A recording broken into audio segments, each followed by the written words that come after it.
Media and social media.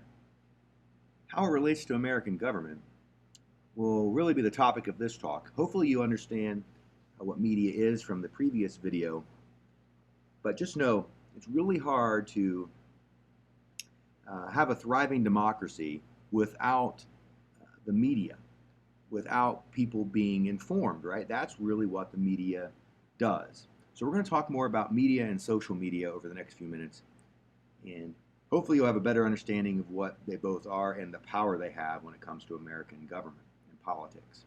So when we think of any democracy, really, you have to ask yourself, well, where do these citizens get their information from? Who do they know who to vote for? And who do they know, or I should say, what do people they vote for believe in? Like, how do you know that a presidential candidate that you support, how do you know what that person believes in? I mean, you have to get the information somewhere. And really, in a democracy, we we don't really rely on the government to produce this information, right? That's something that the government wouldn't do. The government tells us what they're doing, but they obviously have an objective in mind. So is there like a source of information that helps Americans develop views on things, on issues in America that's separate really from the government? And the answer to that is yes, and we call it the media. So in the past, the media has been called the fourth estate, meaning from ancient Europe, where media is not part of the nobility, they're not the clergy, they're not the commoners, they are a special class that really kind of informs the citizens of a land. So in this case, the United States, we rely on the media in some ways to understand what's happening in our society. So just a real quick recap, media in America was started off as newspapers, so print media. But then when we get into the 1900s, the 20th century, things start to change. We have new motion pictures that are silent, but we can still go and watch little news reels. So trying to imagine, it is weird to think about going to the movie and there'd be a little tiny movie at the beginning of the big movie telling you what's happening in the world or in the United States. That would be a newsreel. And then by the time we get to the 1920s, we have radio. So a lot of Americans have a radio. They can listen live to news programs or hear speeches of presidents or members of Congress. They can listen on the radio. So the radio was really big, and newsreels were big in the 20s and 30s. By the time we get to the 1940s, we now have the invention of television. It's probably not going to be until the 1950s that most Americans get television. But try to remember, television back then would have been very simple and would operate over airwaves, so much like a radio. So a big antenna would help you get a signal. So from basically the 40s until the 80s, that was really the only game in town in terms of you wanted to watch the news live, you'd watch on your television. Now you could still listen to the radio, and to some extent there were still newsreels at movie theaters, but that starts to go away as the television comes in. So during, say, from the 40s all the way to the 80s, mostly in the 50s, I would say, 50s, 60s, 70s, 80s, really television news and radio and print were big. There were three big television news networks in those years: NBC News, CBS News, and ABC News. So you would come home from work and you would pick one of those three networks to watch, and they would tell you what happened during the day. So the media would inform you. And that during that time period, those three networks had a lot of power in terms of influencing American opinion. By the time we get to the 1980s, we have cable television now, so cable would be run to your house. It's not, signals aren't traveling through the air anymore, they're traveling through a cable. And in 1980, we have the cable news birth with CNN. Cable News Network comes around in 1980. So now another way to get information, a new form of media, cable news. Doesn't mean that CBS News went away. There was still that, and there's still radio. No more newsreels, but for the most part, you had cable news, network television, radio, and print media like newspapers. And then by the time you get to 1995, we have the internet now, and so now you can consume your media off of a computer, internet. And shortly after that, about a decade later, we get the smartphone, so that is another way that you could see the news. And of course, today smartphones have high quality videos, processors, way more technology than those early televisions did. So America's media has just taken off. And here's the thing that you should think about is that really with your phone and your technology, you could produce news. You could make a video and call it news. It doesn't mean that necessarily has the weight that something at NBC produces, right? But the idea is that everyone has this technology in their hand and they have the power to reach thousands, maybe hundreds of thousands, millions of people off their smartphone, when at one point in America, only these big networks could reach that many people. So it's really just, times have really changed in terms of America's media, and that will really have an impact on political science and government. One other side note, so you just can't say anything and put anything on television or on the radio. It's regulated by the FCC, which stands for the Federal Communications Commission. Started in 1934, so this government body regulates television, cable, and radio. The only thing they don't regulate really when it comes to communication is the internet and social media. So I want you to think about that too, that the government kind of regulates what goes on the radio and on television. So there are bad words you can't say and things you can't show on television. In case there's an emergency, they use this to communicate with everyone in the country.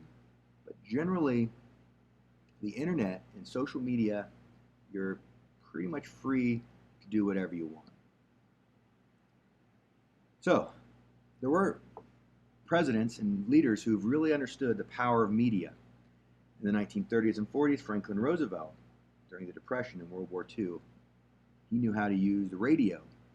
So he would communicate with the American people directly, live, through the radio in his, what we know as fireside chats. They still had newsreels at the time, but of course newsreels are pre-produced and things change, they're outdated, they're not live, they're just a little video you make, movie you make, and if you show those a month later, things could change. So radio broadcasts are live, and there was a real connection that people felt with the president through the radio. People would gather and listen to his speeches. There was a lot of fear in the country because of the Depression and World War II, so they really looked forward to hearing from the president. He would encourage them and let him know what he was going to do and the government was going to do for them. And of course, in the 1950s, we have television now in a lot of homes. So President Eisenhower was really the first to use the television for, say, press conferences and to communicate directly. So now you could see and hear the president live, and that really did change the relationship between people and the president. He seemed like a real person. They could connect. Same thing in the 60s, like here you see John Kennedy communicating directly on television with the American people. So presidents have understood from the very beginning the power of media, and specifically the television with images, but also television and media can also be a difficult thing if things are going badly for a president or in the American government. So, for example, in the late 60s and early 70s, Vietnam War was happening, and now people could watch that live, see people being brought home in caskets, and this turned public attention to the war, and then public support kind of fell apart. So leaders face the risk of the media shaping policy or shining a light on things that they don't want necessarily people to see. Same thing happened in the early 1970s when President Nixon was in trouble with Watergate. People who worked for him actually broke into the Democrats' headquarters. He found out about it, or he might have even okayed it, and he covered it up, and then that's called crime. You're not allowed to block an investigation. That's what he was basically doing. He was basically telling the government not to look into, and it's kind of a weird thing, right? Because he's the head of the government. So what do you do when your top law enforcement official, the president, tells law enforcement not to investigate himself or people around him? So he was getting in the way of justice. He was impeding justice. So he was probably going to be impeached and removed. So before that could happen to him, he resigned. But that all happened on television, and the investigation into him and what he did with Watergate really was by a couple of reporters that worked for a newspaper in Washington, D.C. So this media was all over President Nixon and trying to expose what he did. So obstruction of justice was the big one, and then he would resign, mostly because of what the media had found out and gave the American people. But this all happened, his resignation happened on television, so it's the best of times, it's the worst of times for presidents. In the 1980s, Ronald Reagan was really good at being on television. He'd been an actor and before he became governor and president, so he was really good. He knew how to use the medium. So to be clear, television and media can be the best thing. The president can really use it to get the message out, to let America know what he wants to do. But at the same time, media is always there, shining a light on everything that the government does. And sometimes I'm sure presidents wish that the media would just let them alone. So that's how it was. But how is it now with social media? So not only do you have news, radio, you have television, you've got cable news, but now you've got anybody who wants to create a channel can, anybody who wants to create a page on, say, Facebook or whatever can, and try to reach people and influence them. Social media has really been a new development in American government. So why would political leaders like social media? Okay, so first, they're allowed to get their message out in a cheap way. So buying commercials on television can be expensive, but you can make your own, put them on YouTube, put them on Facebook. Your followers will find them, watch them. It's an easy way to recruit people and to raise money. Running for president or Senate is not cheap, and pretty much no one uses their own money. So you need money from your supporters, and social media is a great way. So if you're following a presidential candidate, it's a way this candidate can communicate with you directly without having to go through traditional media, and that has been kind of the way it's been. Presidential candidates or people in government have relied on the media. They had to basically be nice to them because they wanted to be covered and be treated fairly by the media. But a big break with this we saw with President Donald Trump. He decided he wanted to bypass traditional media and go directly to his supporters and to voters. And he would use Facebook and Twitter and other mediums to really bypass. So political leaders today really love social media because it's a way they believe they can bypass traditional media. So this refers, social media refers to the interaction you have among people using various technology to communicate information and ideas. So everybody does it, not just Donald Trump, but the current president, the current vice president.